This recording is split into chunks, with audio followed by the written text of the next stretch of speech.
Om Ajnanatimidandasya Jnananjana Shalakaya Chakshurun Militam Dhena Tasmai Shri Gurave Namah. Om Namo Bhagavate Vasudevaya Narayanam Namaskritya Naram Chaiva Narottamam Devim Sarasatim Vyasam Tato Jayamudiraye. Tonight we're reading from the 10th canto of the Srimad Bhagavatam.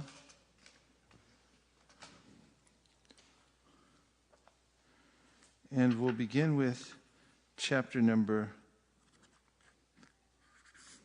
80. The name of this chapter is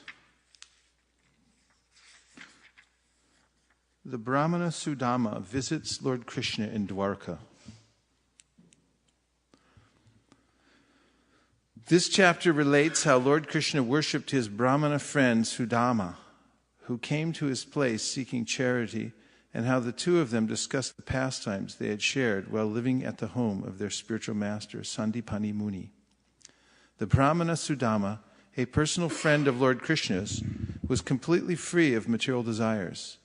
He maintained himself and his wife with whatever came of its own accord, and thus they were poverty-stricken.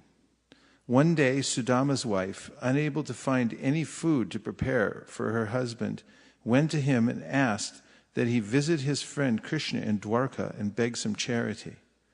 Sudama was reluctant, but when she persisted, he agreed to go, reflecting that an opportunity to see the Lord was extremely auspicious.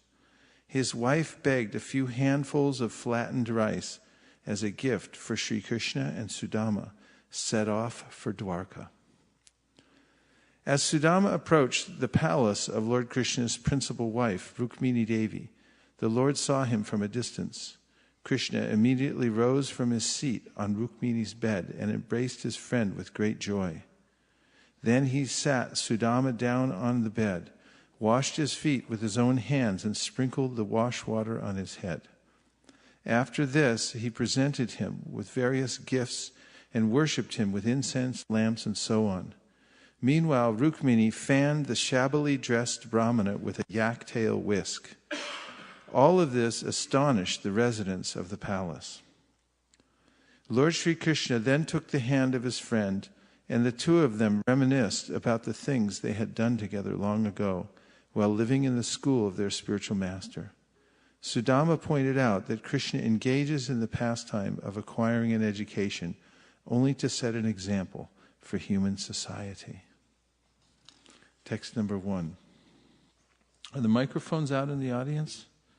I didn't see them. Shri Rajuvacha Bhagavanyani Chayani Chanyani Mukundasya Mahatmanaha Viryanyananta Viryasya Shrotum Ichchami He Prabho.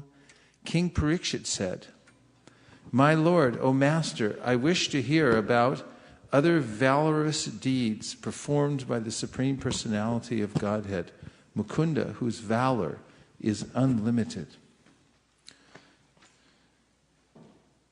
Who's speaking to whom?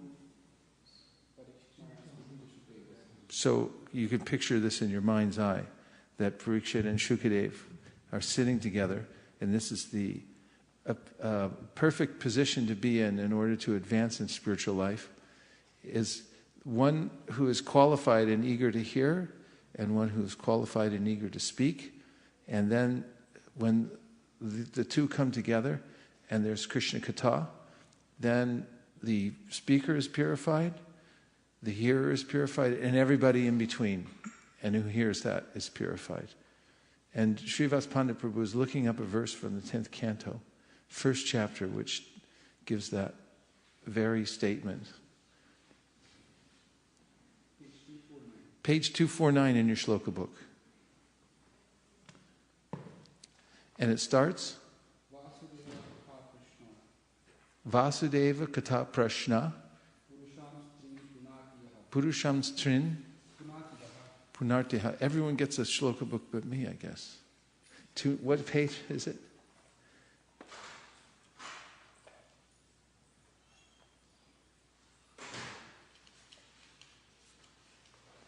Even a page-turning service. Srivas Prabhu, you're the best. Okay, here's the verse. You'll enjoy looking at this verse. It's on the page of top of page 249 in your shloka book if you're watching from home. Vasudeva Kata Prashna. Please repeat. Vasudeva Kata Prashna. Purusham Strin Punatihi. Vaktaram Pratshrakam Shrotrims. Tatpada Salilam Yata. And here's the translation. The Ganges emanating from the toe of Lord Vishnu purifies the three worlds, the upper, middle, and lower planetary systems.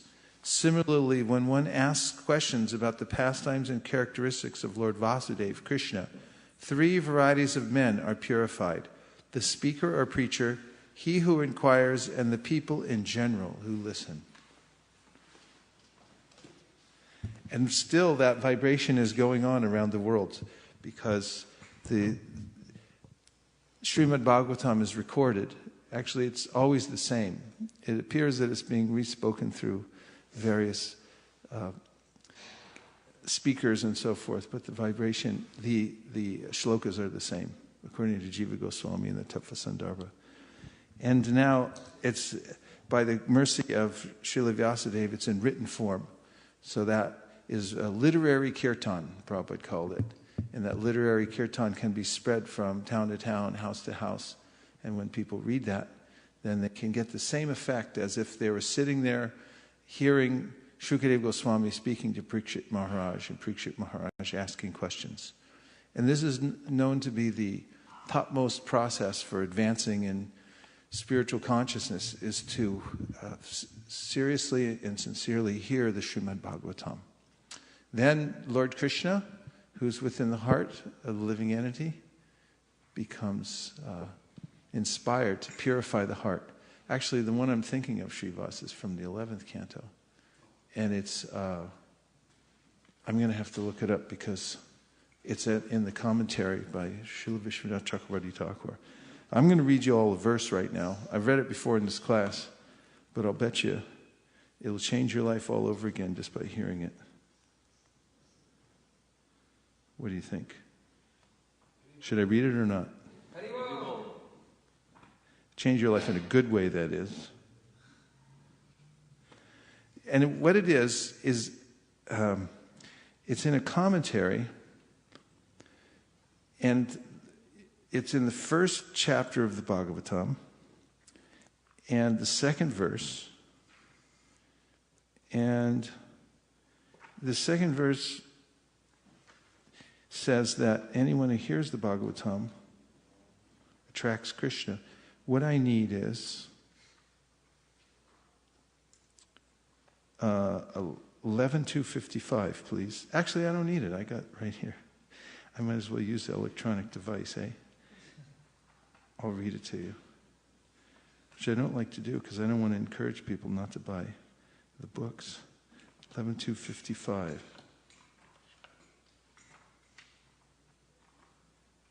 This is the last verse in chapter 2 of the 11th canto. You ready?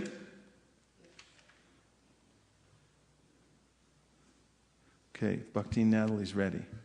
The Supreme Personality of Godhead is so kind to the conditioned souls that if they call upon Him by speaking His holy name, even unintentionally or unwillingly, the Lord is inclined to destroy innumerable sinful reactions in their hearts.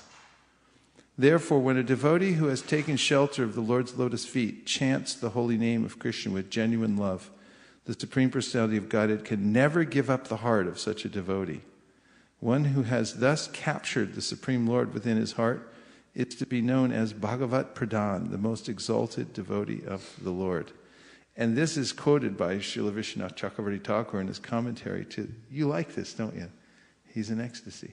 Into the second verse in the first chapter of the Bhagavatam. And it goes along with the statement that When one hears the Bhagavatam, then Krishna becomes locked within the heart of the devotee. He won't leave, because it's the most attractive sound vibration for Krishna also, because it's about his loving devotees, his relationship with his intimate loving devotees.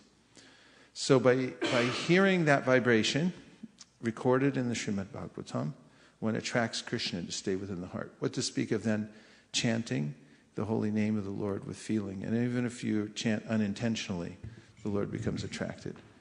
What are the implications of that? We have something so powerful, some medicine that if you distribute it, people don't even know they're taking it. They're eternally benefited from it. Like when we go out to chant Hare Krishna and people just hear the mantra, and even if they try to avoid hearing it, there's an indelible, eternal, beneficial effect that will come out. Yes, Srivas Pandit Prabhu? Page 201 is the same verse. Well, that's good news. I had no idea it was in the shloka book. Really? Page 201. Which verse are you referring to? Shinvata Shradhaya Nityam Granat. Go ahead. Granatascha Swacheshtitam Kalina Natidirgena Bhagavan Vishate Hridi. Persons who hear Srimad Bhagavatam regularly and are always taking the matter very seriously will have this personality of Godhead, Sri Krishna, manifested in their hearts within a short time. So congratulations to all of you who are here, especially you, Vrinda, taking time off from your homework or whatever to come here and hear the Srimad Bhagavatam. We need more kids like you in the world. Okay, continuing in the 10th canto of the Srimad Bhagavatam, I'm on text number 2. O Brahmana, how could anyone who knows the essence of life and is disgusted with endeavoring for sense gratification give up the transcendental topics of Lord Uttama Shloka after hearing them repeatedly? Purport. Srila Vishwanath Chakravarti Thakur comments herein that we see many persons who, even after hearing the topics of the Lord repeatedly, give up their spiritual dedication. The Acharya replies that the word Visheshajna is therefore significant here. Those who have actually understood the essence of life do not give up Krishna consciousness. A further qualification is to be Vishanna Kama Marganahi, disgusted with material sense gratification. These two qualities are compulsory. These two qualities are complementary. One who has experienced the real taste of Krishna consciousness automatically becomes disgusted with the inferior taste of material pleasure. Such a genuine hearer of the topics of Krishna cannot give up hearing about the Lord's fascinating pastimes. And so, who knows a verse from the Bhagavad Gita, besides Srivas Pandit, Sundarananda, and anybody else who's studying carefully recently, that talks about the higher taste one attains from performing devotional service, and what is the effect of that higher taste. All right, everybody's eligible. Sundar, go ahead. Just use the microphone and sing it like it was you were on the bank of the Ganges speaking to the assembly of great sages.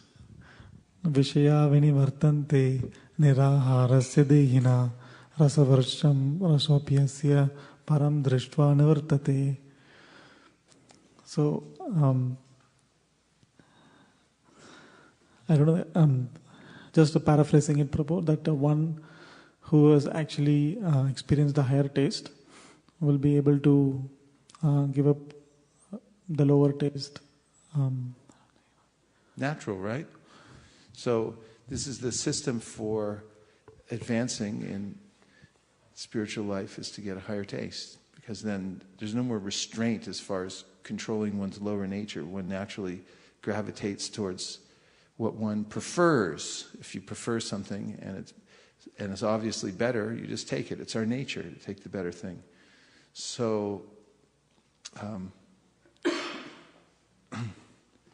this is mentioned here. And also, being disgusted with material sense gratification. There's a way in which there's an accumulation of intuitive knowledge that the material world is a disappointing place. And there's a way in which a person after many lifetimes in the material world comes to understand that engaging in sense gratification is futile, and he becomes disgusted with it.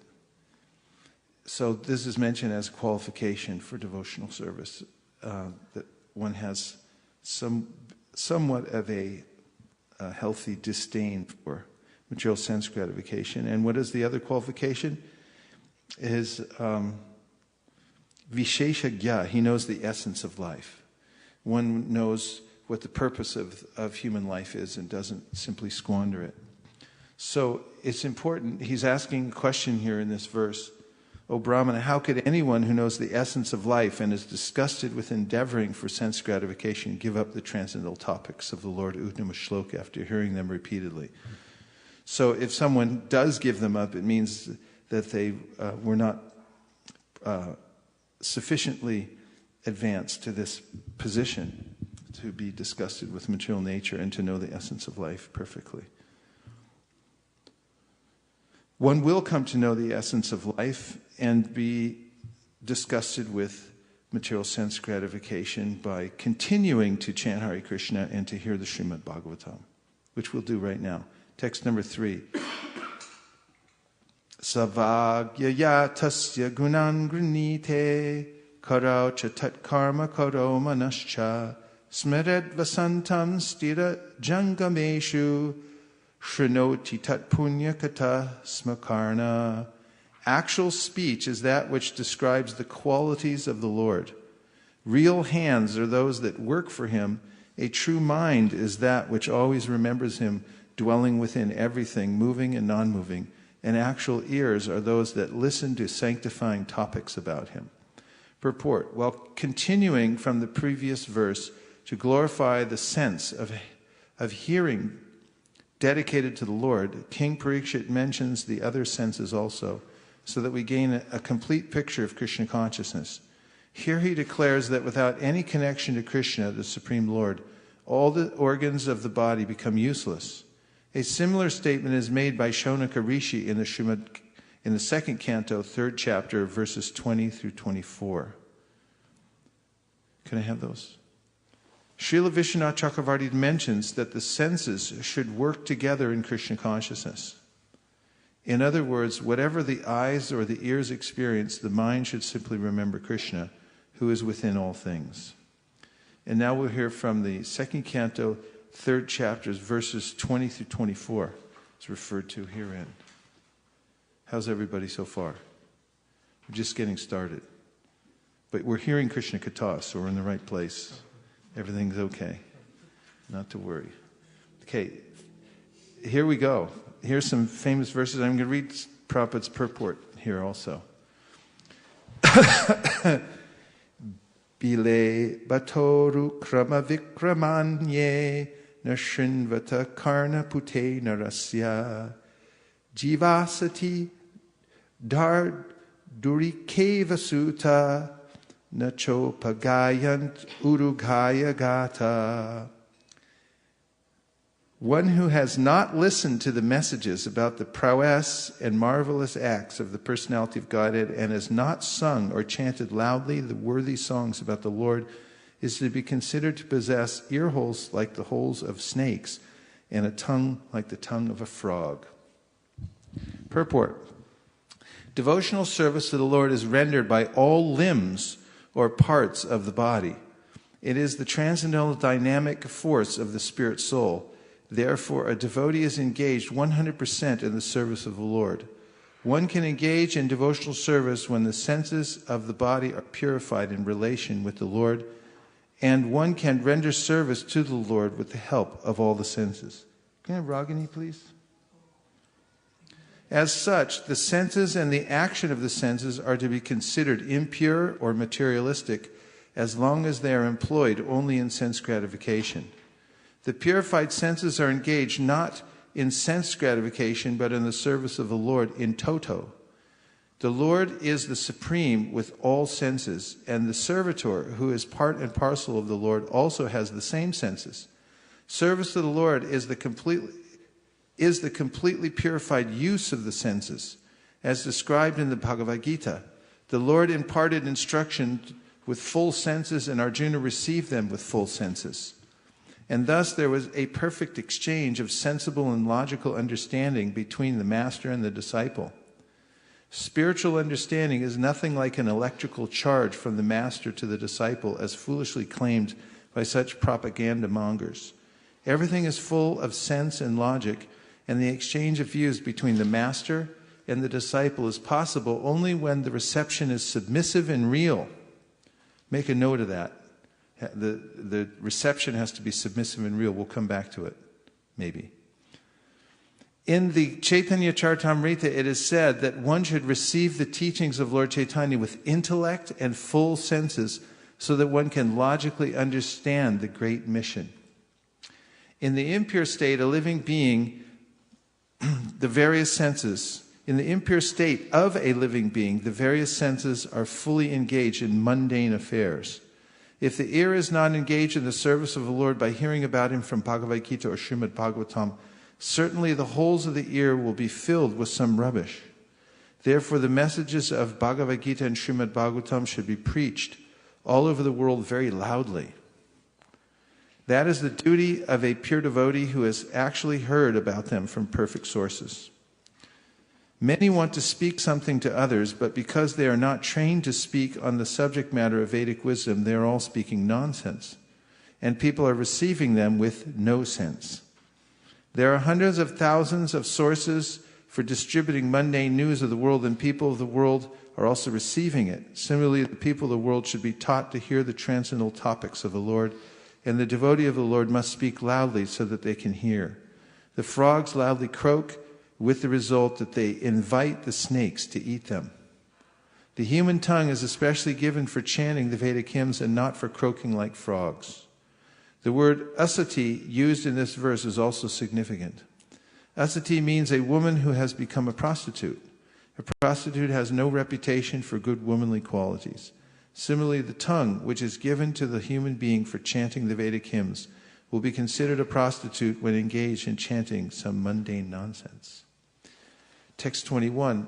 The upper portion of the body, though crowned with a silk turban, is only a heavy burden if not bowed down before the personality of Godhead, who can award mukti, freedom.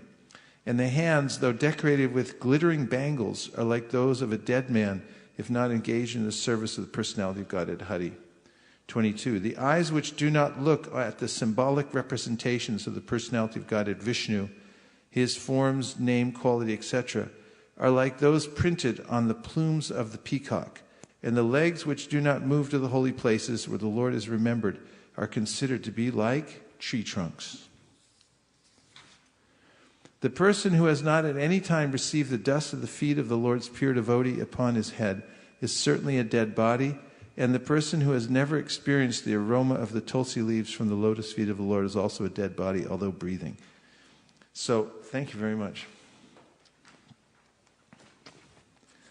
So again, I'll read the reference point that we took off from this purport. Here he declares that without any connection to Krishna, the Supreme Person, the Supreme Lord, all the organs of the body become useless. A similar statement is made by Shaunaka Rishi in the second canto. Nice reference point, isn't it? Srila Vishwanath Chakravarti Thakur mentions that the senses should work together in Krishna consciousness. In other words, whatever the eyes or the ears experience, the mind should simply remember Krishna, who is within all things. So devotional service is very practical at the same time. Most of you have heard how Jayananda Prabhu in the old days used to build the Rath Yatra carts, and then people would walk by and say, "What are you doing?" He'd say, "Here, come over here, help me for a second. Hold this." And then 2 days later, they'd still be there working a cart. And like, what are we building? And like, this is for Lord Jagannath. And pretty soon they'd be dancing in the kirtan and so forth. So one who sweeps the floor for the temple and cooks the Lord's offerings, all these ways of engaging the senses in the service of the Lord purify the senses and remind one of Krishna, the Supreme Personality of Godhead. Otherwise, the mind, the senses, they become contaminated by engagement in activities for sense gratification.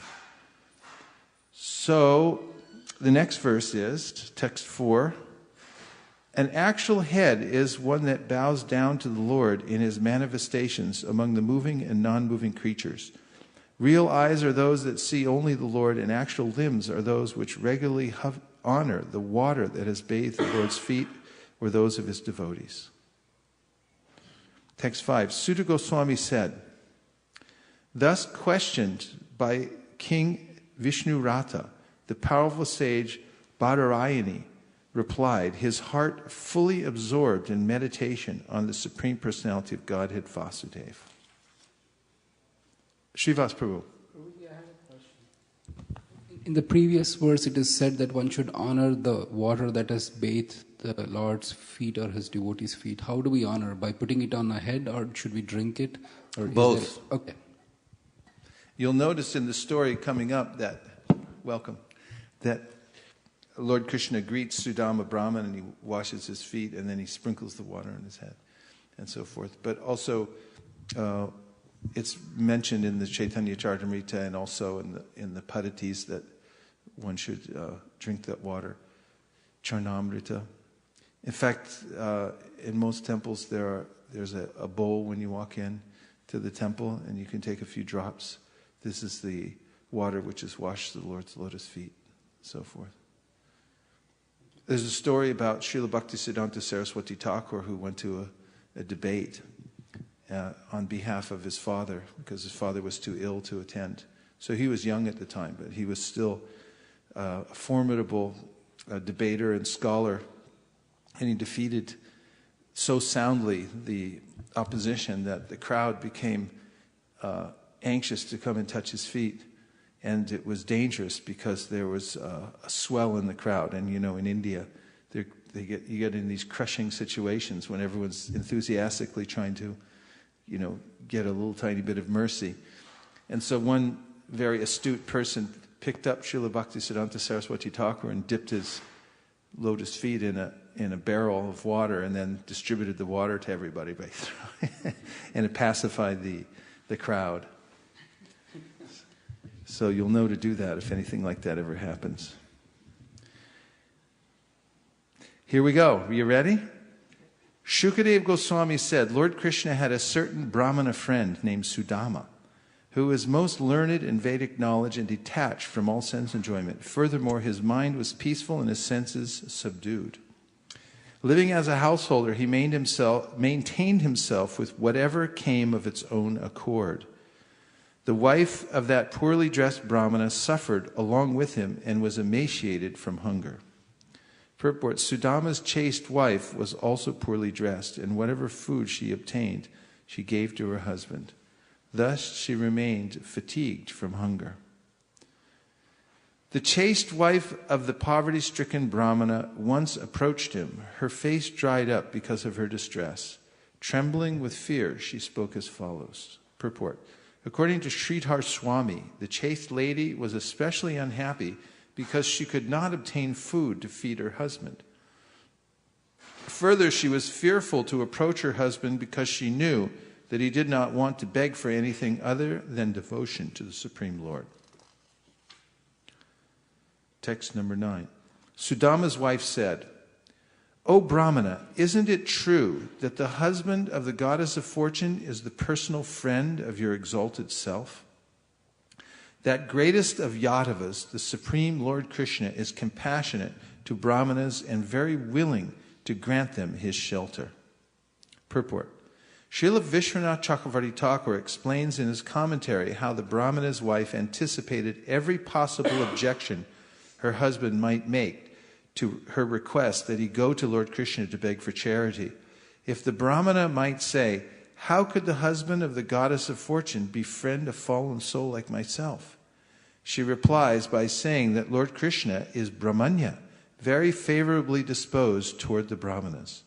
If Sudhama might claim to have no real devotion for the Lord, she replies by saying that he is a great and wise personality who would surely obtain the shelter and mercy of the Lord.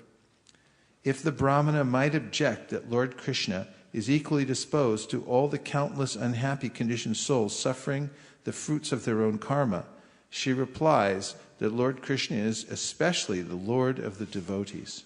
And thus, even if he himself did not grant Sudhama his mercy, certainly the devotees engaged in serving the Lord would mercifully give him some charity. Since the Lord protects the Sattvatas, the members of the Yadu dynasty, what difficulty would there be for him to protect a humble Brahmana like Sudhama? And what fault would there be in his doing so? Text 10. O fortunate one, please approach him, the real shelter of all saints. He will certainly give abundant wealth to such a suffering householder as you. Lord Krishna is now the ruler of the Bhojas, Vrishnis, and Antakas, and is staying at Dwarka.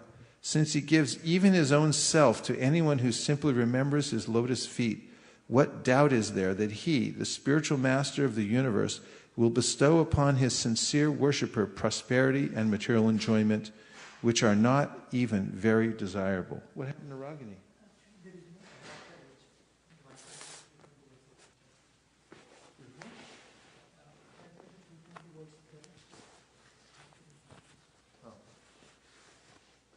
Not in the bag? Okay. Maybe it's stuck in the wall still.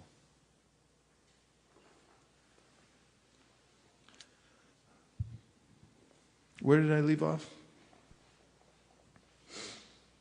You just completed the translation. For number 11? Yeah. Okay. Purport. The Brahmana's wife here implies that since Lord Krishna is the ruler of the Bhojas, Vrishnis, and Andakas, if these opulent rulers merely acknowledged Sudhama as a personal friend of Krishna's, they could give him everything he required.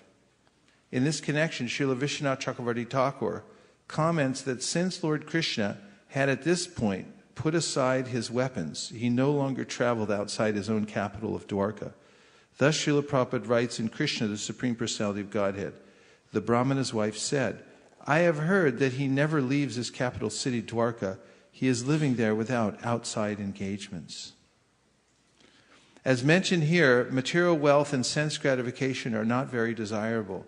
The reason for this is that in the long run, they give no real satisfaction. Still, Sudhama's wife thought, even if Sudhama went to Dwarka and simply remained silent before the Lord, he would certainly give him abundant wealth, as well as shelter at his lotus feet, which was Sudhama's real objective. What did I say to remember that we come back to?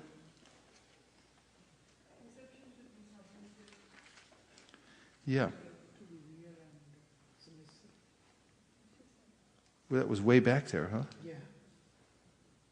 It was in first or second or third verse. Really? Boy, time sure moves fast, doesn't it?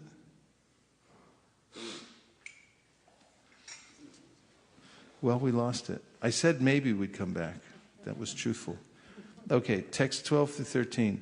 Shukadeva Goswami continued, when his wife thus repeatedly implored him in various ways, the Brahmana thought to himself, to see Lord Krishna is indeed the greatest achievement in life. Thus he decided to go. But first he told her, my good wife, if there is anything in the house I can bring as a gift, please give it to me. Purport. Sudhama was naturally humble, and thus, although at first he was dissatisfied with his wife's proposal, finally he settled his mind and decided to go. Now the last detail was that he had to take a gift for his friend. 14. Sudhama's wife begged 4 handfuls of flat rice from neighboring Brahmanas, tied up the rice in a torn piece of cloth, and gave it to her husband as a present for Lord Krishna. Taking the flat rice, the saintly Brahmana set off for Dwarka, all the while wondering, how will I be able to have Krishna's audience? Purport. Among other things, Sudhama assumed that the gatekeepers would stop him. Translation. The learned Brahmana, joined by some local Brahmanas, passed 3 guard stations and went through 3 gateways, and then he walked by the homes of Lord Krishna's faithful devotees, the Andakas and Vrishnis, which ordinarily no one could do. He then entered one of the opulent palaces belonging to Lord Hari's 16,000 queens, and when he did so, he felt as if he were attaining the bliss of liberation. Purport. When the saintly Brahman entered the precincts of Lord Krishna's palaces and then actually entered one of the palaces, he completely forgot everything else. And thus his state of mind is compared to that of one who has just achieved the bliss of spiritual liberation. Srila Vishwanath Chakravarti quotes from the Padma Purana Uttarakanda, wherein we learn that the Brahmana actually entered the palace of Rukmini. Satu Rukmin Yata Yanta Puradwari Shanam Tushnim Stitaha. He stood for a moment in silence at the doorway at Queen Rukmini's palace. 18. At that time, Lord Achyuta was seated on his consort's bed. Spotting the Brahmana at some distance, the Lord immediately stood up, went forward to meet him, and with great pleasure embraced him. The lotus-eyed Supreme Lord felt intense ecstasy upon touching the body of his dear friend, the wise Brahmana, and thus he shed tears of love. Lord Krishna seated his friend Sudhama upon the bed. Then the Lord, who purifies the whole world, personally offered him various tokens of respect and washed his feet, O king, after which he sprinkled the water on his own head. He anointed him with divinely fragrant sandalwood, aguru, and kumkum paste, and happily worshipped him with aromatic incense and arrays of lamps. And finally, offering him betel nut and the gift of a cow, he welcomed him with pleasing words. 23. By fanning him with her chamara, the divine goddess of fortune personally served that poor Brahmana, whose clothing was torn and dirty, and who was so thin that veins were visible all over his body. The people in the royal palace were astonished to see Krishna, the Lord of spotless glory, so lovingly honor this shabbily dressed Brahmana. The residents of the palace said, "What pious acts has this unkempt, impoverished Brahmana performed?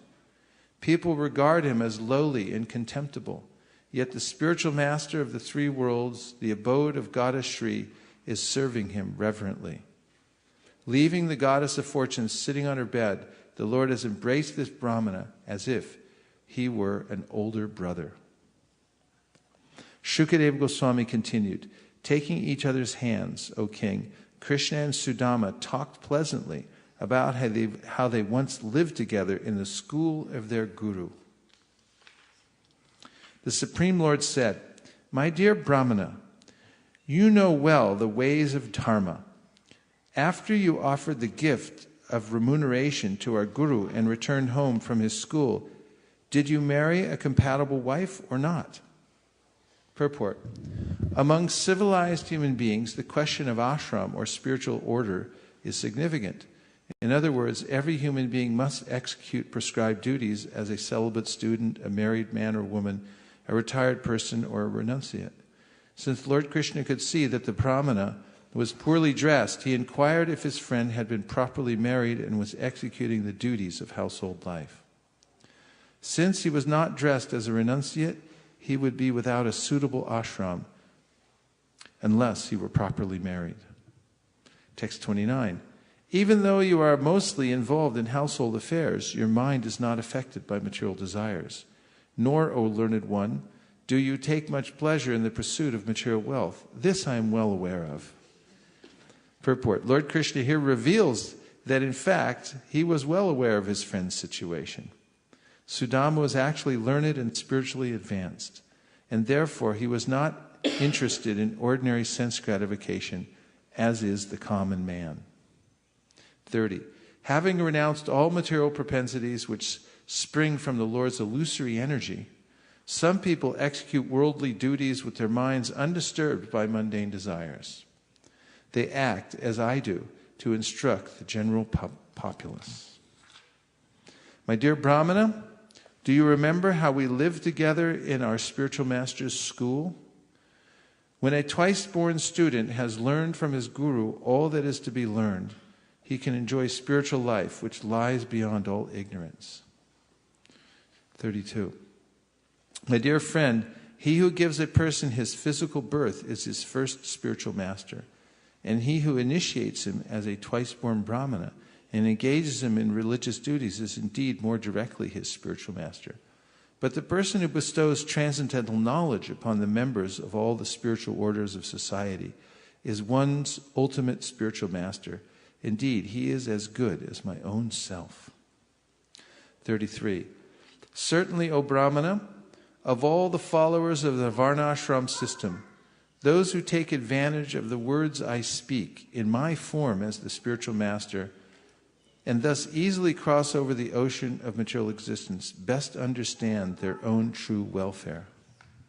Purport. One's father is a natural object of reverence, as is a religious leader who initiates one into sacred ceremonies and instructs one in general wisdom. But ultimately, the bona fide spiritual master, learned in transcendental science, and thus able to take one across the ocean of birth and death to the spiritual world, such a guru is most deserving of worship and respect, for he is the direct representative of the Supreme Personality of Godhead, as stated here. Text 34.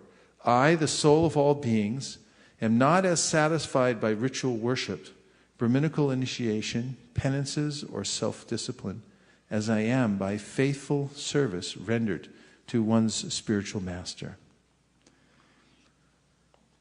Purport. The word prajati here indicates either begetting good children or the second birth obtained by ritual initiation into Vedic culture. Although both of these are praiseworthy, Lord Krishna here states that faithful service rendered to a bona fide spiritual master is still higher. I'm going to read you a purport that will change your life. Yes? Verse which we are coming back to is from the second canto, which we read in the meeting. Oh. Second canto, 3rd chapter, 28th verse. Thank you very much. We would have been here all night looking for it, huh? Great. We'll come back to it. Thank you for finding that. So, regarding this statement by Krishna, which is profound, isn't it? And could somebody echo it back, what Krishna just said? A summary of what he just said in the last two verses.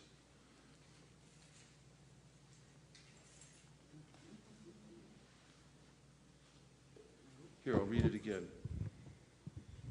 Oh, you got it. He said the service to the spiritual master is the highest service. Very pleasing to God. Nice. Oops. I got so many books up here. We look at the wrong one. I, the soul of all beings, am not as satisfied by ritual worship, Brahminical initiation, penances, or self-discipline as I am by faithful service rendered to one's spiritual master. Now I'm going to read you a purport that relates to that and which will change your life forever in a positive way. So you can stay. Are you ready? Yes. This is from 4th Canto, chapter 28. The chapter is called Puranjana Becomes a Woman in the Next Life. And the text number is 51. Tatra purvatara kashchit sakabrahmana atmavan santvayan valguna samna tamaha rudatim prabho. This is a very touching verse because it's actually mentioning how the Supreme Personality of Godhead is always with us. He never leaves us. He's our best friend. And that, anyway, I'll read the verse. You'll see for yourself. My dear king, one Brahmana, who was an old friend of King Puranjana, came to that place and began to pacify the queen with sweet words. This is after her husband had died. Purport. The appearance of an old friend in the form of a Brahmana is very significant. In his Paramatma feature, Krishna is the old friend of everyone. According to Vedic injunction, Krishna is sitting with the living entity side by side. According to the Shruti mantra, Dvasuparna Sayuja Sakayaha The Lord is sitting within the heart of every living entity as Suhrit, the best friend. The Lord is always eager to have the living entity come home back to Godhead. Sitting with the living entity as witness, the Lord gives him all chances to enjoy himself materially.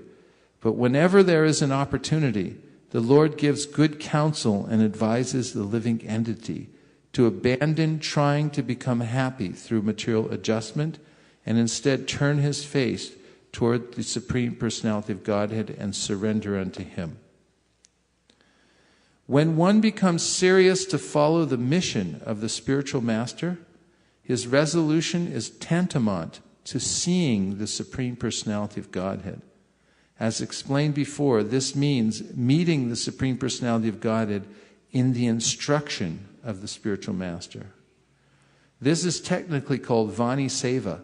Srila Vishwanath Chakravarti Thakur states in his Bhagavad Gita commentary on the verse Vyavasayatmika Buddhir Ekeha Kurunandana 241 that one should serve the words of the spiritual master. The disciple must stick to whatever the spiritual master orders. Simply by following on that line, one sees the Supreme Personality of Godhead. The Supreme Personality of Godhead, Paramatma, appeared before the Queen as a Brahmana. But why didn't he appear in his original form as Sri Krishna? Srila Vishwanath Chakravarti Thakur remarks that unless one is very highly elevated in loving the Supreme Personality of Godhead, one cannot see him as he is. Nonetheless, if one sticks to the principles enunciated by the spiritual master, somehow or other he is in association with the Supreme Personality of Godhead. Since the Lord is in the heart, he can advise a sincere disciple from within. This is also confirmed in Bhagavad Gita 10:10. Tesham satata yuktanam bhajatam priti purvakam dadami buddhi yogam tam yenamam upayanti te. To those who are constantly devoted and worship me with love, I give the understanding by which they can come to me. In conclusion, if a disciple is very serious to execute the mission of the spiritual master, he immediately associates with the Supreme Personality of Godhead by Vani or Vapu. This is the only secret of success in seeing the Supreme Personality of Godhead.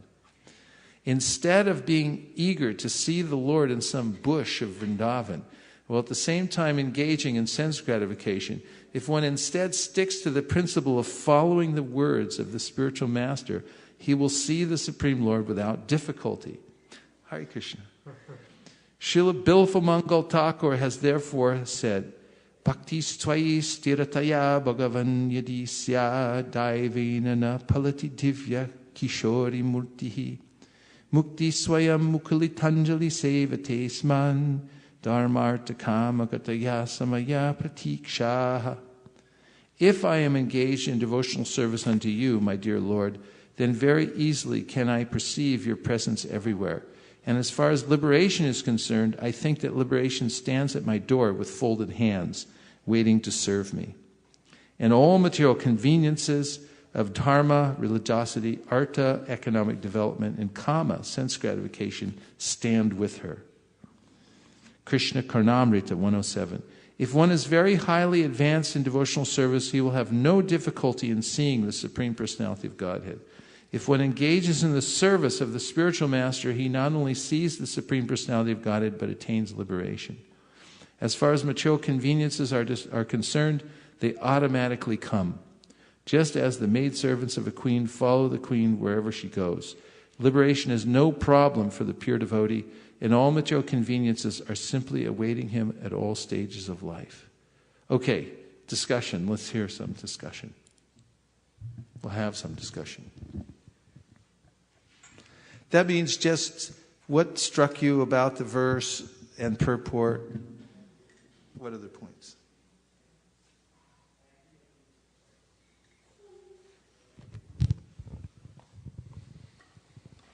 Hare Krishna Maharaj. I really like the fact where the emphasis is made on service to the Supreme, to the spiritual master, where it says that that if you serve your spiritual master, you are actually associating with Krishna in Vapu as well as Murni. So I really like that part. Yes, nice point. What else? In the purport, it said that Srila Prabhupada said that if one adheres to the mission of the spiritual master, then it is tantamount to seeing the Supreme Personality of Godhead. And that was very striking. That's very practical, isn't it? It adheres to the mission. And you know, in the Nectar of Instruction, when Prabhupada speaks about an advanced devotee, says, you know, the advanced devotee is thinking about how to spread Krishna consciousness all over the world. When Prabhupada was asked about succession, about, you know, who would be guru, Prabhupada mentioned that one who understands the mission of Lord Chaitanya, one who understands the mission of his spiritual master, he can become guru, so forth. So there's so much in Prabhupada's presentation about, and then if very, you know, this contrast, Prabhupada said, not that one looks for Krishna in the bush in Vrindavan at the same time engaging in sense gratification. The very practical application that one uses in one's life to follow the order of the spiritual master. And Prabhupada's, the orders that he got from his spiritual master were very specific.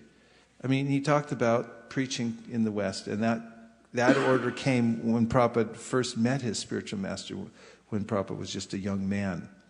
And, you know, no sooner had he sat down before Srila Bhaktisiddhanta Saraswati Thakur did the Thakur begin to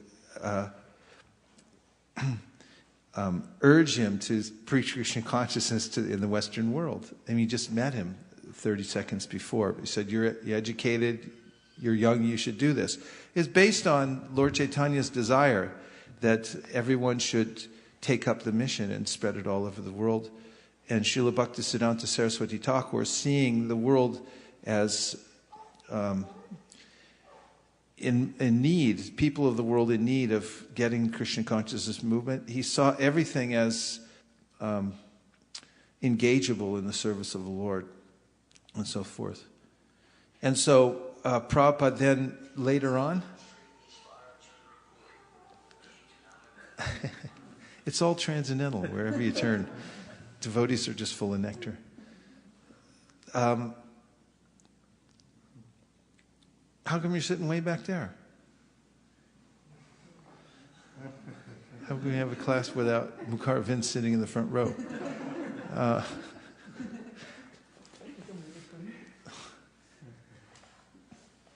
Yeah, then later on in Radhakund, just a short time, weeks before Srila Bhaktisiddhanta left the planet, Prabhupada was able to talk to him and asked him about, you know, what should I do? And he reiterated that he should print books. And he said, if you ever get money, print books and so forth.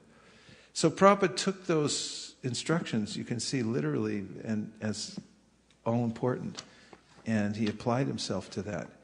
And it may not be so clear how to apply oneself at first. And you can see from Prabhupada's life that in dire circumstances, he tried to apply the order. Dire means, at the time he started printing the Back to Godhead magazine, he did it all himself. He didn't have anybody to help him. And in fact, he had practically no money. He had to go from Vrindavan, he had to go into Delhi and other places to raise money. And it was hard to get paper even. There was a ration on paper. India is not like it used to be. For all you youngsters out there, let me tell you. Back when we started going to India in the 70s, it was really austere. You couldn't get, they had no bottled water or anything back then. It was difficult to get around. And I mean, this is how, going into India, bring a tape recorder, you know. We used to have those back in the old days, kids. These tape recorders where you actually put a tape in. Sometimes even the first ones were reel to reel. And going across the border, they would actually find the serial number and write it in your passport. Because if you didn't bring it back out of the country, then you were in big trouble. I'm just thinking back to what it was like at the time Prabhupada was trying to get things done in India, but he's printing the Back to Godhead magazine all by himself because his spiritual master told him to preach in English, print books, and that's exactly what he did. And then he wrote the Easy Journey to Other Planets.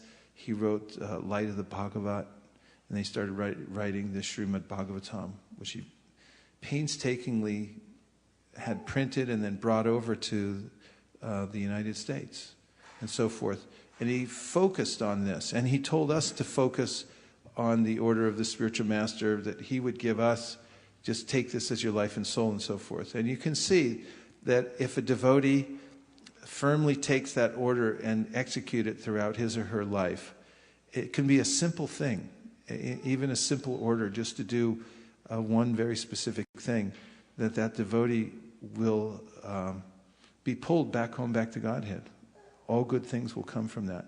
In another section of the Bhagavatam, the second canto, I've quoted many times, that Prabhupada has said and written in a purport, that the direct order of the Supreme Personality of Godhead is a manifestation of his internal potency, and it is by that potency that one can come to see the Lord face to face, that one comes to see the Lord face to face.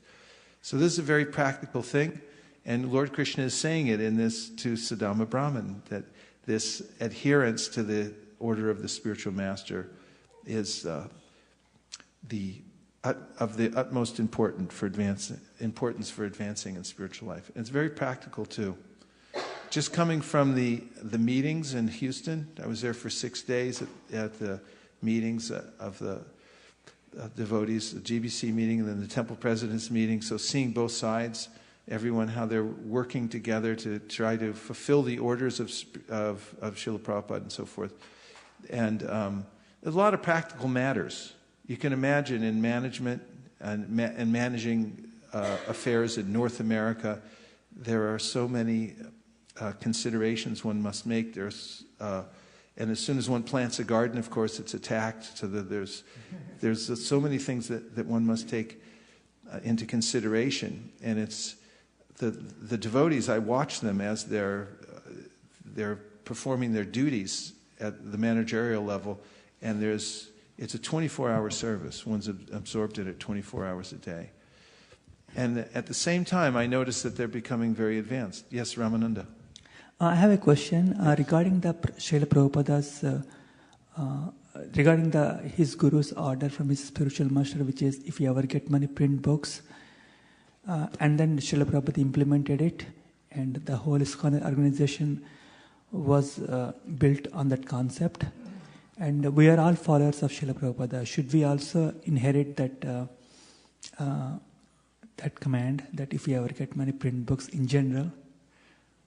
Yeah, we can see from Prabhupada's example how he administered that.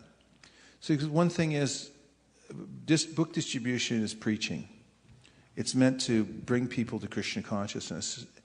And then you have to manage the results of your preaching. You can't just, distribute it and then somebody becomes Krishna conscious, say, what do I do now? And it's like, I don't have time, I got to go distribute another book.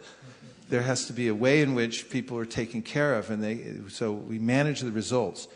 So even in Prabhupada's own book trust, which was his heart, he said, and it was the heart of ISKCON, the Bhaktivedanta Book Trust, he said that he mandated that 50% of the profit would go for printing more books and 50% would go for building ISKCON projects, which it did. In his time, you can see the allotments he gave all over the world. Various temples were built on this BBT money. And so, Prabhupada did both things. It's a holistic project. And so, yes, the spirit of preaching and of book distribution, if you ever get money, print books, must be there. But we have to see also that the results of what comes from doing that must also be taken into consideration. And, devotees have to be taken care of. And there has to be training of people who teach the books. When people come, they have to learn them. And there has to be a place where people can come and worship. After all, what does it say in the books? Lord Kapila talks about how those who see my smiling face, they become imperceptibly liberated if they just walk in the temple. So we have to have a temple for people to walk in. I mean, we have to see what the books are saying. I mean, so, yes, holistically. But preaching is the essence. If we get too much into management and think we'll manage our way into advancement, of the Krishna consciousness movement, it becomes dry, actually. It becomes dry. I notice this in these meetings that I go to, that there's a lot of administrative kind of things that are necessary. But when the topic about preaching, book distribution, goals for expanding these things comes up, everyone becomes enlivened. It's what really everyone lives for, but then it has to be managed as well. Does that satisfy you? Okay, good. Yes? It's kind of coming up again, Okay. which is, how do you identify or find a spiritual master? I know that some people have said that you follow Prabhupada's writings and you learn from those, but there's also people that are in ISKCON and so on like that, and different people that could help somebody. I guess in other words, who do you serve? Well, I think you said it in your question, that can help somebody. Generally, when you get help from somebody, you'll have an aha moment that, wow, this person helped me. There's a genuine feeling that I'm changed, that I'm really getting sustenance here. And it's natural. It's a natural thing. If you're hearing from somebody and then you get this feeling that, wow, this is sustaining me. I'm coming to a higher level. So then one becomes attached to that kind of sangha, that association. And then Prabhupada's godbrother, Sridhar Maharaj, once said that the guru or the preacher captures the student by shiksha, by instruction. And then the disciple, the listener, the follower, captures the spiritual master by diksha. Meaning that there's this relationship. Someone begins to go around and preach. And then people come and they sit down and listen. I see this all over the place. People are coming and listening to somebody, some person who's actually fixed in Krishna consciousness. And then they say, aha, I found Krishna consciousness. This is the place where I can really take shelter. And so they're coming. So then that preacher captures them. They can't go away. And then they come up to him and they say, we want initiation. And he said, go find somebody else. And they say, no, it's only you. And then he's captured. So in this way they capture each other. So it's a natural kind of it grows into that. And Prabhupada mentions in the Adi Leela of the Chaitanya Charitamrita that there's a way in which that the Shiksha Guru later on usually becomes the Diksha Guru because of that. And that when, just for ecclesiastical or for social conformity, one shouldn't accept, a particular guru or this or that. But it should come from a natural inspiration that grows from within the heart, usually through hearing. And does that help? I guess the other part of the question would be, when it comes to being initiated, is there a certain level of person or a certain type of person that can initiate someone? In other words, what are the qualifications for someone to be able to initiate a disciple? The qualifications are that the person knows the science of Krishna consciousness and is fully in control of his or her senses.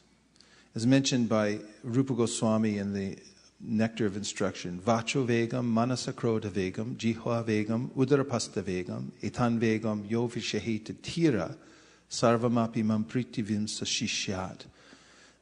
So what he's mentioning that there are all these urges of the senses, and that a person who can control all these urges and go on, in Krishna consciousness, not disturbed by these things, is Tira, becomes eligible to take disciples all over the world. And Sri Chaitanya Mahaprabhu also says, Kiba Bripra Kripanyasi Shudra Kenanoi, Ye Krishna Tattva Veta Se Guru Hoy. It doesn't matter what background one's from. One can be from a low background, but if one knows the science of Krishna, then one can initiate. So then Prabhupada, in his purport to that verse, describes how sometimes people say, well, that means you can only be a Shiksha guru. But he said, no, Shiksha, Diksha, Vartamata, but there are all these, one who knows the science of Krishna can control the senses, can give Shiksha, can give Diksha, all these things. So one should be careful to find somebody who's fully situated in Krishna consciousness. Prabhupada mentions in the Nectar of Instruction in the 5th verse that one who is steadily chanting Hare Krishna, full control of the senses, and who's a preacher, who's preaching Krishna consciousness all over the world and has no other business. This is the other thing. Person doesn't have any other business in this world except Krishna consciousness, and no other motive except to give Krishna consciousness. Does that help? Yes. Nice questions, thank you. Anything else? Okay, I'm going to go on with the story then. I'm on text number 35 and 36. O Brahmana, Krishna speaking, do you remember what happened to us while we were living with our spiritual master? Once our guru's wife sent us to fetch firewood, and after we entered the vast forest, O twice-born one, an unseasonal storm arose with fierce wind and rain and harsh thunder. Purport, Srila Vishwanath Chakravarti Thakur explains that this storm arose during the winter and was therefore unseasonable. Then, as the sun set, the forest was covered by darkness in every direction, and with all the flooding, we could not distinguish high land from low. Constantly besieged by the powerful wind and rain, we lost our way amidst the flooding waters. We simply held each other's hands and in great distress wandered aimlessly about the forest. Purport. Srila Sridhar Swami points out that the verb paribhabrima may be understood to be the prefix pari with either the verb bra or brahm. In the case of brahm, it indicates that Krishna and Sudhama wandered all about, and in the case of bra, which means to carry, it indicates that as the two young boys wandered about, they continued to carry the firewood they had secured for their spiritual master. 39. Our Guru Sandipani, understanding our predicament, set out after sunrise to search for us, his disciples, and found us in distress. Sandipani said, O my children, you have suffered so much for my sake. The body is most dear to every living creature, but you are so dedicated to me that you are completely disregarded your own comfort. This indeed is the duty of all true disciples, to repay the debt to their spiritual master by offering him with pure hearts their wealth and even their very lives. Purport. One engages one's body to realize one's purposes. The body is also the basis of the material conception of I, while one's fortune is the basis of the conception of mine. Thus, by offering everything to the spiritual master, one realizes oneself to be an eternal servant of the Lord. The spiritual master does not exploit the disciple, but rather engages him fully in Krishna consciousness for the disciple's eternal benefit. 42. You boys are first-class brahmanas, and I am satisfied with you. May all your desires be fulfilled, and may the Vedic mantras you have learned never lose their meaning for you, in this world or in the next. Purport. Cooked food left sitting for 3 hours is called yatayama, indicating that it has lost its taste. And similarly, if a devotee does not remain fixed in Krishna consciousness, the transcendental knowledge that once inspired him on the spiritual path will lose its taste or meaning for him. Thus, Sandipani Muni blesses his disciples that the Vedic mantras which reveal the absolute truth will never lose their meaning for them, but will remain ever fresh in their minds. Discussion. This is a good point to discuss. Yatayama. And he said, you'll be ayatayama, which this yatayama means tasteless food. It's been left out, becomes stale, it doesn't have any taste anymore. So there's a way in which if someone's takes to Krishna consciousness enthusiastically, but then is neglectful of following the process. And that can happen a little bit at a time, because Maya generally chips away and says, you can let up a little bit here, a little bit there. And this happens if one develops an entitlement mentality and thinks, I've done so much, or I've achieved a certain position, therefore I can let up on this or I can let up on that. And then slowly one becomes weakened. One should always think oneself a beginner and a fool in front of one's spiritual master, and should never consider oneself entitled to anything, and should consider oneself to be helpless and at risk of being swept away by Maya at any moment. And in that mentality, one may enjoy enthusiastically pursuing the process of the basics in Krishna consciousness every day. I was just talking to a friend of mine who lives in Florida, and we were talking about his morning program. And it's just so nice to hear. He gets up in the morning and he has a combination of books that he reads every day. First canto of Bhagavatam, certain shlokas he reads, and then he reads from the Chaitanya Charitamrita and some Bhagavad Gita. And he's been doing it for years, and he sticks to these shlokas, and they're in him, and it's his sustenance. And similarly, chanting Hare Krishna in the morning, taking very serious this japa. We had the japa workshop last week, but there's nothing as fulfilling as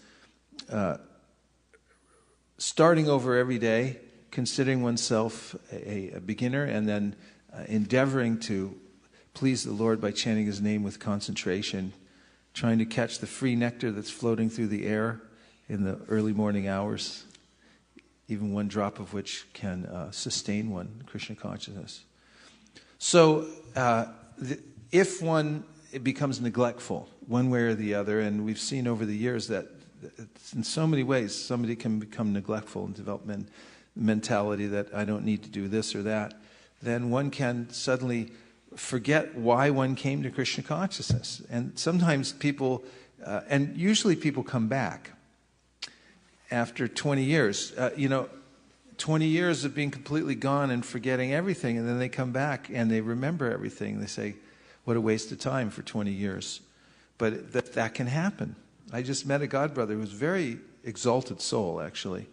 And, we were talking about it, and he was a prolific, preacher and bhajaneer and so many things. And then, he was just gone for 20 years and came back recently.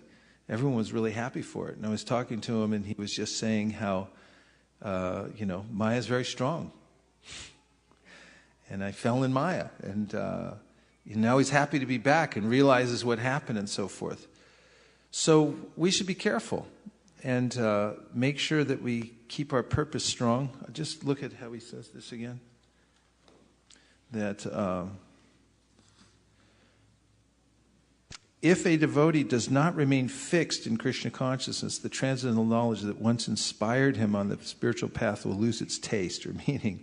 Yeah, that's dangerous, because then you think something else looks better, that there's something else besides Krishna consciousness.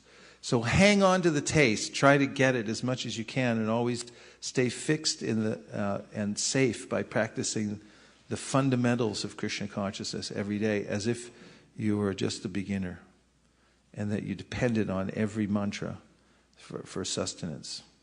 What do you think of that? Bhakti Natalie, yes. Actually, before you said beginner, I was reminded of, in meditation, they often use the term beginner's mind. Mm-hmm. And so that's what I was thinking about when you were speaking. And, when you've been doing something for a long time, you think, oh, I already know that. So you're not open to hearing even a talk of hearing, oh, I already know that topic. And so you think, I won't go to that, I won't go to the temple that day because I already know that topic. Or I already know those shlokas, but they're so deep that you could hear it, you could be in a different frame of mind, and you hear that shloka, and that could be the one that turns everything around. So it's always, I always remind myself, I've been thinking, even coming here, I am a beginner, but I've had, certain experiences as well, but I keep reminding myself that I'm, to keep the beginner's mind. And well put. Thank you very much. It's very important. Yes, that one should never think that, it's just Bhagavad Gita, I don't want to hear that. I already know that. This is a sure sign that one has become somehow disjointed from, the actual practice of Krishna consciousness. As a matter of fact, those who are advanced relish even more deeply hearing the topics, you're not your body, and so forth. They become infinitely more interesting. And there's no bottom. Their depth is unfathomable. Sundar Nanda Prabhu. And then... Yeah, I just wanted to add one point that every day is a new beginning, because as you have said many times, that whatever person you were in the night, you're not the same person when you get up the next day. So it just I think it as like a reset button, and then it resets, and you have to do it properly on the day for things to go smoothly on a particular day. Thank you. Nice point. Hare Krishna Maharaj. Hare Krishna. 3 short comments. As we were reading the purport, the thing that came to my mind were, first thing is the KISS principle, which is keep it simple and straight, or strict and simple, or simple and straightforward, that one. The second one which came to my mind is quite a few times you have mentioned the 4 words which are a hindrance to knowledge is, I know it already, that one. 3 words, I know that. I know that, okay. Right. Yeah, so I know that. So that one, and how we should be avoiding that. And the third thing that came to my mind was, once you had narrated how Jayadvaita Swami Maharaj had said that when he was asked, like, how are you able to continue this long in the movement, and he said that I do the same things every day. Yeah. So again, the thing about keep it simple. Yeah. Yes. Nice points. And it's true, too. I stay with Jayadvaita Maharaj every year at the Govardhan ashram. And he's watching me. He's there before Mangalartik starts. He stays in the morning program. And he's just like a brahmachari. Simple. Doesn't embellish things. He sits down and with class with everyone else. And you see that this is a very sustaining force over time. Yes, Lavanya. Hare Krishna Guru Maharaj. I just wanted to add to what you were saying, as you were asking, with the loss of taste. And I was thinking about my personal experiences over the past few weeks. Initially, it used to be a taste that attracts you, because you're new to the whole thing. You need to fall off the horse a few times to realize that when you follow that taste, you lose this. And then you wake up and realize that your chanting is slipping, and you don't feel the attraction to run to the temple anymore, and things are going. So I was thinking that now, when I get association that earlier would have been wonderful, or I get to spend time doing things that I thought was very meaningful earlier, now I am scared of the same things that I used to enjoy. Because with that taste, I see behind it that loss of whatever spirituality I have gained. I recognize that to taste that, I must pay a price that I am no longer willing to pay. So the world feels a more dangerous place. Yeah. Nice realizations. And this is a natural result of the surrendering process. Bhakti parishanubhava viraktir anyatra means that naturally, as one eats food, one gets nourishment, satisfaction, and eradication of hunger. So this eradication of hunger is compared to virakti, which means detachment from all things that are not connected to Krishna. And this is a sign that we can see in ourselves. Just as when you're eating, you don't need a certificate from another person. You don't have to call in an expert and say, okay, he's full now. She's okay. She doesn't need another plate. You can say for yourself, and you can see these things that I'm no longer attracted to things that I was attracted before.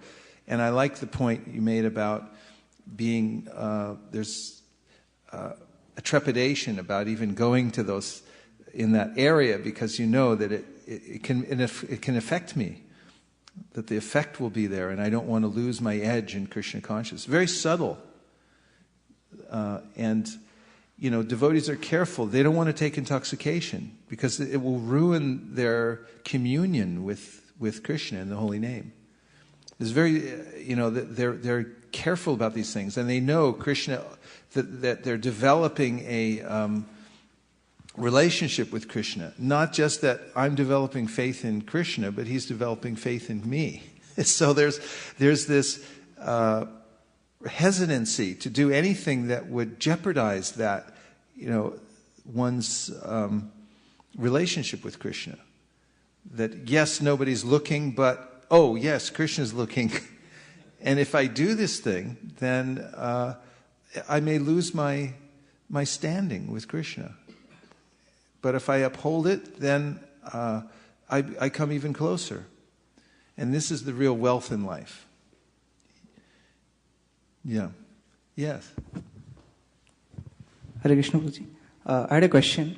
Yes. So many times we are put into situations which cause us some kind of an anxiety, cause us some anxieties. So my question is, and it is said that we are supposed to try to transcend them and take shelter of the Lord in those situations. Try to what? Transcend? Transcend the situations. Yes, okay. So how do we differentiate between actually trying to transcend or neglecting? The neglect part and the trying to transcend. So what is the thin line of difference? So if I understand you correctly, your question is that in our daily life there are situations that can cause us anxiety. That's correct. And we're advised to transcend those activities or to neglect them? No. So, Prabhuji, it's like as it is said in the Bhagavad Gita that we should not get affected by the situations. So the difference between neglect and taking shelter of Krishna for that particular situation. Can you give me an example of how that might happen in daily life and how you might come up against these two choices? I'm not getting an example. The difference between what do you mean by neglecting? So not acting on that situation, for example. I see. But you're not actually feeling transcendental, but you're just leaving it because you have an intellectual understanding that you shouldn't touch it? Here, let's have an example from Gandharvika. No. Maybe if I just get some low marks in exam or get a C, instead of speculating, I can tell that, oh, it's okay, I transcend the situation, I move on. But can I take that as because maybe I could have gotten C because I didn't perform well. Or it could be that external circumstances, maybe the professor was really bad or something I did. But how do I weigh whether I should transcend for everything that happens in my life? Where can I say that I am responsible for that? So how do we say that, okay, leave it to Krishna and I take responsibility? It's a very thin line. Well, as far as life goes, one must do one's best to maintain preserve oneself, self-preservation. And if you do your best and you're not able to move forward in a certain way, you should understand that there are limitations and not be overcome with anxiety. That there are obstacles that come to everyone. I read to you the section from Prithu Maharaj, who wanted to perform 100 horse sacrifices.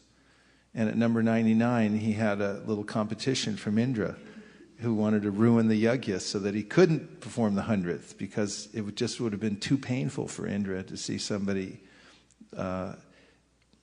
do as much as he did, or more. And Prithu Maharaj struggled with it for a little while. He wanted to kill Indra, in fact. And then he got wisdom, which helped him prevail over the situation, and he dropped it. And some of the advice was that there are events that come to us in this life that are not, that are caused by destiny. And if we try to readjust them, then we'll enter into the darkest regions of anxiety, trying to readjust destiny and the way things are going. We can look at it again. So one should try to remain balanced. But the ultimate thrust in our life should be towards taking shelter of Krishna and becoming Krishna conscious. And if you make decisions based on that and how you'll ultimately be best situated in Krishna consciousness as you move through your life, then you won't go wrong. You have to have that point of reference that the most important aspect of your life is to become Krishna conscious. Dharma swanustita pumsam vishvakshena katasuya notpadayad yadiratim shrama evahi kevalam. If you do your work, if you do your duty in life, and you don't develop attraction for Krishna, then it's absolutely, positively, without doubt, shrama evahi kevalam. It's useless labor. This is the opinion of the Bhagavat. And also, Shastra says that one should endeavor for that positive end, which brings one back to Godhead. Tasyaiva hetu prayateta kovido nalabhyate yad brahmatamu paryada.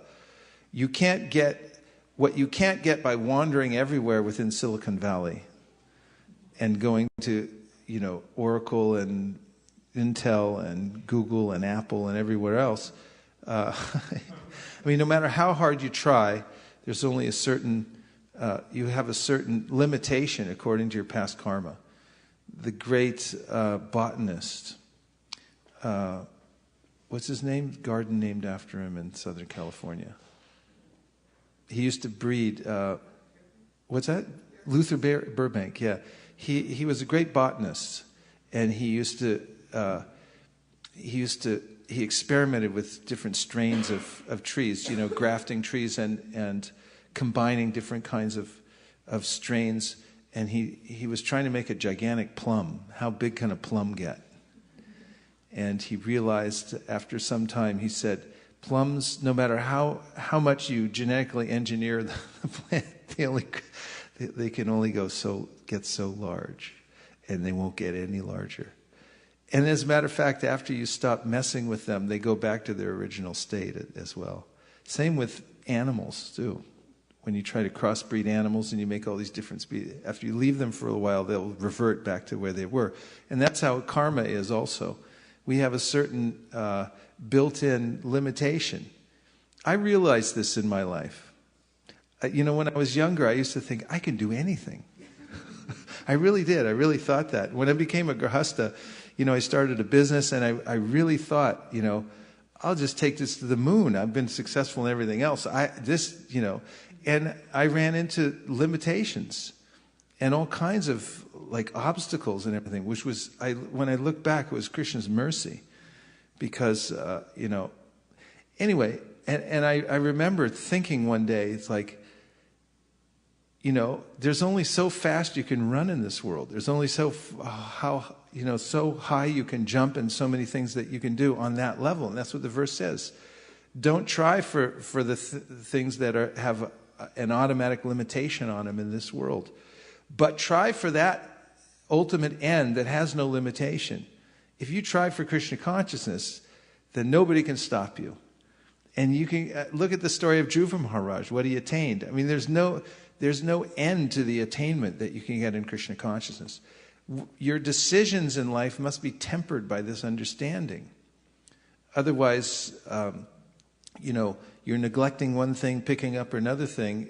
It's a relative choice according to a particular time and circumstance, but it won't ultimately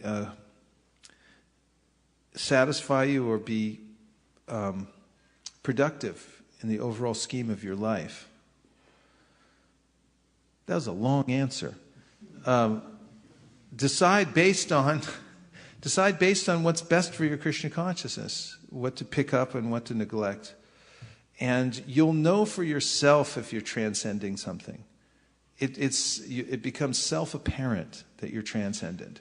It's not something you have to speculate about, because, as I mentioned from the verse, Bhakti Parushanubhavu Viraktir, there's a way in which when you eat food, you become satisfied and you don't want any more.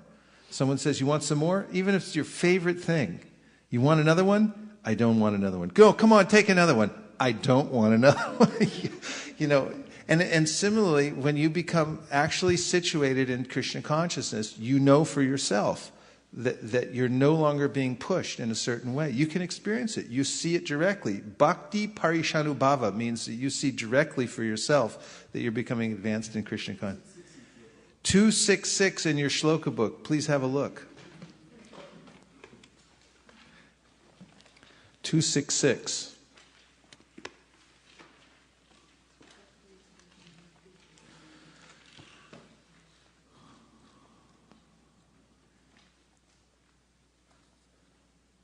Bhakti Parishanubhavo Viraktir Anyatra Chaisha Trika Eka Kalaha Prapadyamanasya Yatashnatastus Tushti Pushti Shud Payonugasam. Translation: devotion, direct experience of the Supreme Lord, and detachment from other things. These three occur simultaneously for one who has taken shelter of the Supreme Personality of Godhead, in the same way as pleasure, nourishment, and relief from hunger comes simultaneously and increasingly with each bite for a person engaged in eating. And at certain times in your life when you can't decide what to neglect and what to pick up, you should take advice of higher authorities, people who you can understand are situated in a transcendental way. If you take that kind of advice as your ultimate guiding end, when you can't decide, because somebody might say, should I be a grahasta, should I be a brahmachari, should I do this or that, and they can't decide, so they go and they ask somebody.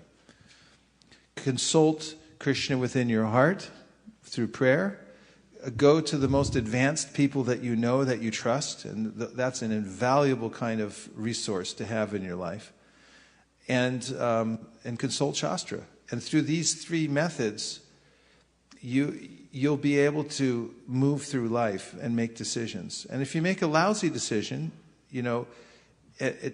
it's not going to harm you either, because your ultimate goal is to become Krishna conscious. You'll learn from it. You can't trip and fall in Krishna consciousness even if you run with your eyes closed. This is the statement of Kavi Yogendra at the outset of his teaching. He said, if you close your eyes and run in bhakti, you won't trip and fall, because it's the direct process of Krishna consciousness, and Krishna's there to catch you. Even if you do fall, you learn from it in such a way that you become stronger the next time. Okay? Now I don't even know where we are. We have a lot of books, though. I'm going to keep going on the story, because I feel like we have a little time left. We can hear a little bit more. Pardon me? No, I like collecting them. It's a sign of a productive evening. Lord Krishna continued, we had many similar experiences while living in our spiritual master's home. Simply by the grace of the spiritual master, a person can fulfill life's purpose and attain eternal peace. The Brahmana said, what could I possibly have failed to achieve, O Lord of Lords? O universal teacher, since I was able to personally live with you, whose every desire is fulfilled at the home of our spiritual master. That's Sudhama speaking to Lord Krishna. Sudhama Brahmana wisely understands his extraordinary good fortune of having lived with Sri Krishna at the residence of their spiritual master. Thus, whatever external difficulties they experienced were actually an expression of the Lord's mercy to teach the importance of service to the spiritual master.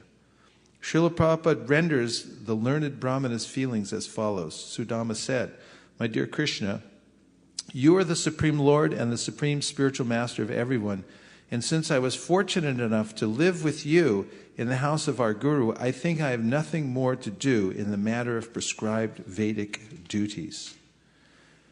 Last verse in the chapter. O Almighty Lord, your body comprises the absolute truth in the form of the Vedas, and is thus the source of all auspicious goals of life. That you took up residence at the school of a spiritual master is simply one of your pastimes in which you play the role of a human being. Thus end the purports of the humble servants of His Divine Grace A.C. Bhaktivedanta Swami Prabhupada to the 10th canto, 80th chapter of the Srimad Bhagavatam, entitled The Brahmana Sudhama Visits Lord Krishna in Dwarka. Chapter 81, the Lord blesses Sudhama Brahman. This chapter describes how Lord Krishna ate a morsel of the flat rice brought by his friend Sudhama and bestowed upon him wealth greater than that of the King of Heaven. In the course of his loving talks with his friend Sudhama, Lord Krishna said, "My dear Brahmana, have you brought any gift for me from home? I regard as very significant even the smallest offering from my loving devotee." But the poor Brahmana was ashamed to present Krishna with his meager gift of flat rice. However, since Lord Krishna is the Supersoul dwelling in all hearts, he knew why Sudhama had come to visit him. So he grabbed the bundle of flat rice Sudhama was hiding and ate a handful of it with great pleasure. He was about to eat a second morsel when Rukmini Devi stopped him. Feeling as if he had gone back to Godhead, Sudhama spent that night comfortably in Lord Krishna's palace, and the next morning he set off for home. As he passed along the highway, he thought of how fortunate he was to have been so honored by Sri Krishna. Absorbed in this meditation, Sudhama arrived at the place where his home used to be, and he was struck with great wonder. Instead of his broken-down hovel, he saw a series of opulent palaces. While he stood astonished, a group of beautiful men and women came forward to greet him with singing and music. The Brahmana's wife, wonderfully adorned with celestial jewelry, came out of the palace and welcomed him with love and reverence. Sudhama entered his home together with her, thinking that this extraordinary transformation must have been due to the Supreme Lord's mercy on him. From then on, Sudhama lived his life amidst lavish wealth, yet he maintained his mood of detachment and constantly chanted the glories of Lord Krishna. In a short time, he broke off all bonds of bodily attachment and attained to the kingdom of God. Text 1 and 2. Shukadeva Goswami said, Lord Hari Krishna perfectly knows the hearts of all living beings and is especially devoted to the Brahmanas. While the Supreme Lord, the goal of all saintly persons, conversed in this way with the best of the twice-born, he laughed and spoke the following words to that dear friend of his, the Brahmana Sudhama, all the while smiling and looking upon him with affection. Purport. According to Srila Sridhar Swami, and we're so fortunate to have the words of Srila Sridhar Swami, Vishwanath Chakravarti Thakur. This is the power of the parampara. We hear from these great souls, and we can just take shelter of their words and understand. Gandharvika? So Prabhuji, maybe this is a stupid question, but... We give $100 for each stupid question, but let me see if I have 100 with me. Okay, go ahead. No, we just read that sentence where Prabhupada, in the summary, it is said that when he went, the place was palace. So when people read this, they say that like how we met the other person, fantasy or something like that, or where is the proof that it's happening today? So how do we understand that? And second question is, does Krishna do this? Like even today, these kind of pastimes happen, or because we are so fallen, we cannot realize that? How do we take it? The second question was what? How do we take? First question is, how do we understand that in the real sense? Well, first of all, let's take one thing at a time. How do you understand anything, for that matter? I mean, how do you understand? What evidence do you take for, your existence? How do you know? Prove you exist. Can you prove that? By the symptoms. Huh? By the symptoms of life. But you can prove that, right? Yes. Okay, go ahead. I breathe. Means through comparison, we try to, based on the knowledge that we gain, we try to prove it, that as a basis. Yeah. So my point is that any argument that you make ultimately has no end. There's no. It's always based on some assumption.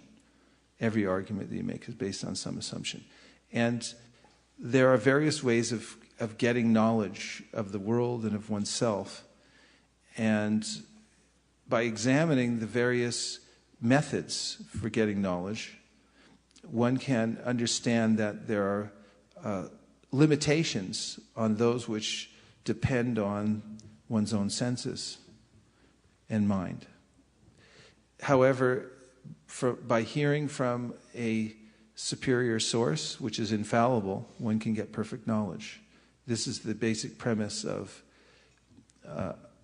how one can understand the Vedic literature. One must accept them as a purusheya, or beyond the defects of the limited senses of a human being. They're eternal, they're co-eternal with the Lord, and they're perfect. So this is the method for understanding the spiritual world, which is beyond our perception. And there is no access to understanding things which are inconceivable through the senses. We have to accept them from a higher source. We also have to accept them in a mood of service and humility. And when we try to extract knowledge, as I was saying the other night, the scientific method is that we will extract from the material nature the truth. We'll wring it out of her. One way or another, you're going to give it up. But meanwhile, such persons are being conquered by the material nature. And even they're doing it for posterity's sake. They won't be there to appreciate it later on. So the Vedic process is amanidvam, adamvidvam, through humility and pridelessness, to understand that there's a higher power and that he can reveal himself to me, and that there's a channel through which he does that. So this is the method for understanding, Krishna's pastimes. And those who enter into that process, and we could also argue that that's scientific, because if you take that as a way of life and you follow the prescription, then you'll see for yourself. And what was the second point? The second point is like how we read in the scriptures, like so many pastimes happen, but it's not over a period of time. It's sudden, like how Sudhama went back and the houses were there. And we also read like how when Krishna entered into the ocean, then everything became sweet when he in Dwaraka. Mm-hmm. So like that, there's things like that happen. Like there is no time. Like it just happened immediately. So does it happen even today? Because, or as you said, because we don't have that inconceivable attitude. Well, when Krishna is present, performing his pastimes, there's according to the acharyas, there's an abundance of these kinds of occurrences because of his presence here. And his particular presence on the planet was noted by Queen Kunti when she said, when you go away, everything's going to revert back to the way it was. So there is a way in which when Krishna comes and performs his personal pastimes, there's a great show. It's a big road show that comes to town, and he puts it on. Ananda chinmaya rasat vatayamanasu ya praninam pratipalam smarutam upetya lilayatena bhuvanani jayat yajastram govindamadi purusham tamaham bhajami. Does it on purpose to capture the minds of the living entities through his unlimitedly inconceivable pastimes. That's why he comes, to put on this big show. So one can hear about these things and marvel in them, but the basic premise again is that one must accept that God has inconceivable potencies. That's the meaning of God. Otherwise there's no meaning. He can do anything. He can turn the ocean into nectar. He can lift a hill with his little finger, but that's nothing actually. And if you look at material nature, how things are being sustained, I take it for granted that I'm just floating in the air on on this little speck of dust in the universe. How's it all going on? Prabhupada used to tell the story about the Narada going to Vaikuntha, and he meets a cobbler and he meets a puffed up Brahmin, and they both say, find out what the Lord's doing when you go there, and then he comes back and he tells them what Lord Narayan told him, that he's threading an elephant through the eye of a needle, and then the Brahmana protests and says that's impossible, and so forth. And then he tells the simple Brahmanan that the Lord was, the simple cobbler, that he was putting through the eye of a needle. And he said, oh, that's so wonderful. So, will you believe that? He said, yes, because he puts the banyan tree inside the seed. And how's that possible? Inconceivable potency. Yes, Srivas Prabhu.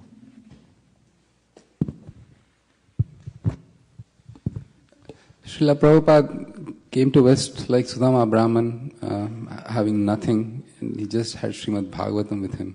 And they were not even perfectly composed. But Krishna's mercy, we have so many palaces. Touché. Yeah, that's a fact. That is a miracle. But interestingly, when you present, even in modern times, if someone sees something that's miraculous, it depends on their frame of reference. They may just say, oh, that can't be. That's just a hoax or whatever it is. It may be a hoax, but they're predisposed to a certain way of looking at the world, and therefore they take it like that. And Einstein said, you can either see everything as explainable or everything as a miracle. Yes, Lavanya.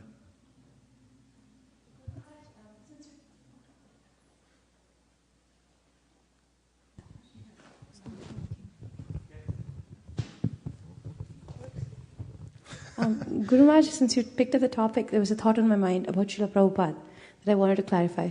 Yes, Krishna's, his powers are inconceivable. So his inconceivable potency explains almost everything about Krishna because we cannot understand him. But when it comes to a guru, the response of a shishya to a guru seems to have a lot of the same qualities, similar qualities. They're not the same. But the shishya feels as if the guru has inconceivable capacity. And in their personal experiences, their experiences sound just as ununderstandable as sometimes Krishna's behavior is to us. So can you explain why that happens with a guru and a shishya, and what is the nature of that relationship? It's a special arrangement by Krishna for the guru is a Guru Tattva is an interesting topic. Said Shiva Tattva and Guru Tattva are two of the most complicated of tattvas to talk about in Gaudiya Vaishnavism, but Guru Tattva specifically, in a localized way, Krishna makes himself available through a person. And the guru is an agent or a channel. So one person might experience that from his or her Guru Maharaj, and another person might just think, oh, that's an ordinary person. But there's a way in which there's a transmission of that divya jnanam, divine knowledge and inspiration that's actually coming from Krishna. But that's, as we're reading here, Krishna himself, that's his process. He sends out his agents. As I mentioned before, there are some companies that don't sell directly. you call up the company and say, I need a case of soap, and they'll say, you got to get from our agent. He's in Burlingame. You call him up, and then, it's just, you got to get it to the agent. So Krishna's like that too. He delves out his knowledge and so forth through his agencies. And now we've come to the end. It goes so quick, and other times we might, this year, have some Sangha we can just hear and chant all day long. We'll pick some Ekadashis or some special days and call in sick. And we'll all come in here and we'll just hear and chant all day long. What do you think? Why not? And anyway, so tomorrow we can be inspired for taking shelter of the Lord's holy names and reading Srimad Bhagavatam. Even if you're in a hurry, whatever, carve out that time so you have that very focused time to be present with the holy name and with Prabhupada's books, because that's our sustaining force. And we'll go on with this pastime on Saturday, continue the Sudhama Brahman pastime. There's a lot of intricacies in the philosophy, some of the questions that may be answered, like why was he so poor if he was taking shelter of Krishna and so forth. That's answered coming up. So tune in Saturday morning. Thank you. Hare Krishna. Gaur Premanande Haribo. Sudhama Brahman ki jai. Lord Krishna ki jai. Srimad Bhagavatam ki jai. And now we'll put away all the books and asanas as efficiently, quickly, and reverentially as possible. And then we'll stand up for the Artik ceremony. Hare Krishna. Welcome everyone to the Wednesday night extravaganza. And we're so happy to have this temple and the association of the devotees here huddled at the lotus feet of Srila Prabhupada, and the direction of his books and the teachings of the acharyas coming down through parampara, and what to speak of prasadam, which is really the main attraction. Everywhere we go in the world, if you serve prasadam, people will come and they'll become advanced in Krishna consciousness. Simple process, chanting, taking prasadam, and associating with devotees. Everything happens in natural course after that. And to have a Wednesday night program is special also, because usually the work week is quite rigorous, and to have something in the middle as a crossover to the weekend. So we've been going on like this for a long time at ISV with a program on Wednesday night and Saturday morning and Sunday afternoon. And then, of course, whenever festivals come, we build it up in a big way. And following the basic premise that of the 64 items of devotional service, 5 are particularly potent, hearing Srimad Bhagavatam.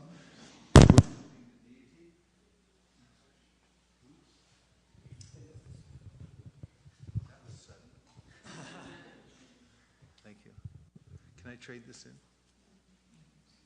Worshipping the deity, chanting Hare Krishna, living in the holy Dham, associating with the devotees.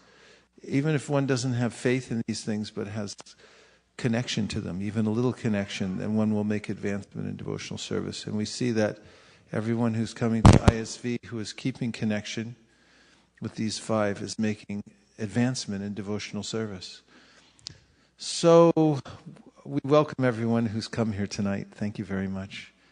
Nachari Armarman, Nachari Armarman, Nachari Armarman, Nachari Armarman, hey, Nachari Armarman, Nachari Armarman, Nachari Armarman, Nachari Armarman.